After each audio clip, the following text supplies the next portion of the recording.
Pessoal, lei dos senos, então. Então, vou demonstrar ela e depois a gente pode usar de forma geral. Então, seja o triângulo ABC, então peguei um triângulo ABC inscrito em uma circunferência, né?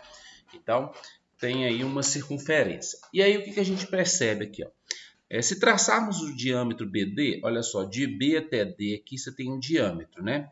Então, a gente tem dois ângulos aqui, ó. Tem esse ângulo alfa e esse ângulo gama. Eles são ângulos que estão inscritos numa circunferência, ou seja, olha só, qual é a medida de alfa? Aqui, ó, é o arco BC, ó. Qual é a medida de gama? Também é o arco BC, ó. Então, os dois são iguais. Então, alfa e gama são iguais. A gente tem aqui, ó, né? Eles são iguais.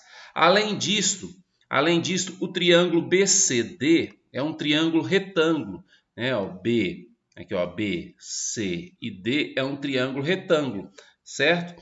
Além de ser um triângulo retângulo, a gente vai perceber que o cateto que vai de B até D, ele tem, ó, de B até O a medida do raio e de O até D também a medida do raio. Então, isso aqui é duas vezes o raio, ó, certo? Então, duas vezes o raio.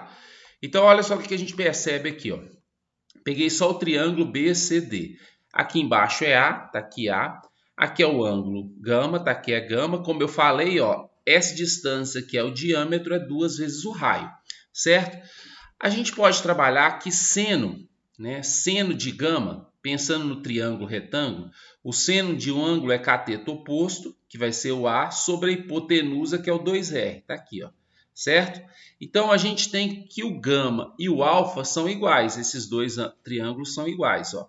Então, a gente pode trocar aqui o gama por alfa. Então, seno de alfa é A sobre 2R. Então, se você pegar só o triângulo ABC, olha, o alfa está aqui e o lado oposto a ele é o A. Então, a gente tem, né, a seguinte relação, ó. 2R vai ser A sobre seno de alfa. Então, A sobre seno de alfa. E assim, se você pegar os outros ângulos desse mesmo triângulo, você vai poder falar o seguinte, ó. Então, ó, A sobre seno de alfa é igual a 2R. Da mesma forma que B sobre seno de beta também é 2R. E C sobre seno de gama também é 2R. Ou seja, todos são iguais a 2R. Então, eu posso falar que A sobre seno de alfa, B sobre seno de beta, C sobre seno de gama é o que a gente chama de lei dos senos aí, ó. Então, a lei dos senos é essa, indiferente de qual seja o triângulo que você estiver trabalhando, né? Se eu pegar esse lado dividido pelo seno do ângulo oposto a ele, é igual a esse lado dividido pelo seno do ângulo oposto a ele, igual a esse lado dividido pelo ângulo, né, seno do ângulo oposto a ele. Então, isso aqui é o que a gente chama de lei dos senos, ó. Em um triângulo qualquer, a divisão de um lado pelo seno do ângulo oposto sempre vai dar o mesmo resultado. Então, isso dividido pelo seno do ângulo oposto, isso dividido pelo seno do ângulo oposto e isso dividido pelo seno do ângulo oposto, sempre vai gerar o mesmo resultado. Essa é a lei dos senos aí, ó. Beleza? Vou fazer um exemplo para vocês verem. Então, olha aí, ó, determinar o valor de x, ó. Então, ó, para saber o valor de x, basta usar a lei dos senos, ó. Então, qual que é a lei dos senos? Se eu pegar o x dividido pelo seno de 45, é o mesmo resultado do 10 dividido pelo seno de 60. Então, essa é a lei do seno. Ela é bem simples. Tanto lei dos cossenos quanto lei dos senos, ela vale para qualquer triângulo, certo? Então, ó, x dividido pelo seno do ângulo oposto é igual a 10 dividido pelo seno do ângulo oposto, certo? Então, multiplicando cruzado aqui, vai ficar isso. O seno de 60 é raiz de 3 sobre 2. E o seno de 45 é raiz de 2 sobre 2, certo? Né? Cancelando esse 2 com esse 2 aqui, ó, esse 2 passaria para cá multiplicando e cancelaria com esse aqui, ó, vai ficar isso aqui, ó. O raiz de 3 passa dividindo, então vai ficar 10 raiz de 2 sobre raiz de 3, racionalizando, ou seja, multiplicando por raiz de 3 em cima e embaixo, vai ficar assim, ó.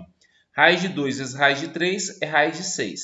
Raiz de 3 vezes raiz de 3 é raiz de 3 ao quadrado, que vai dar 3. E o 10 que eu mantive, então o valor de x vai ser 10 raiz de 6 sobre 3, usando aí a lei dos senos, né? Então, resumindo as duas aí, ó. Primeiro, lei dos senos. Em um triângulo qualquer, a divisão dos seus lados pelo seno do ângulo oposto sempre vai dar o mesmo resultado. Então, A dividido pelo seno do seu ângulo oposto, B dividido pelo seno do seu ângulo oposto, C dividido pelo seno do seu ângulo oposto, vai gerar sempre o mesmo resultado. Então, essa é a lei dos senos. Aqui é a lei dos cossenos, eu até alterei aqui, ó, tirando, não necessariamente tem que ser um triângulo retângulo. Então, eu peguei aqui os ângulos e os lados opostos a esses ângulos. Então, olha só.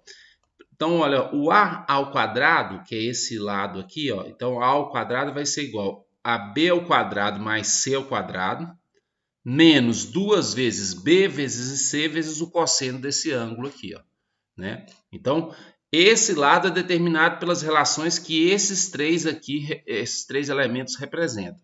Então, por exemplo, B ao quadrado vai ser igual a ao quadrado mais C ao quadrado menos 2 vezes A vezes C vezes o cosseno desse ângulo aqui, ó. O C, que é esse lado aqui, ó, C ao quadrado vai ser igual a B ao quadrado mais A ao quadrado menos 2 vezes B vezes A vezes o cosseno de gama. Então, é só para consertar que lá no desenho tinha ficado como se necessariamente esse triângulo, para a lei dos cossenos, tivesse que ser um triângulo retângulo e não precisa aí, beleza?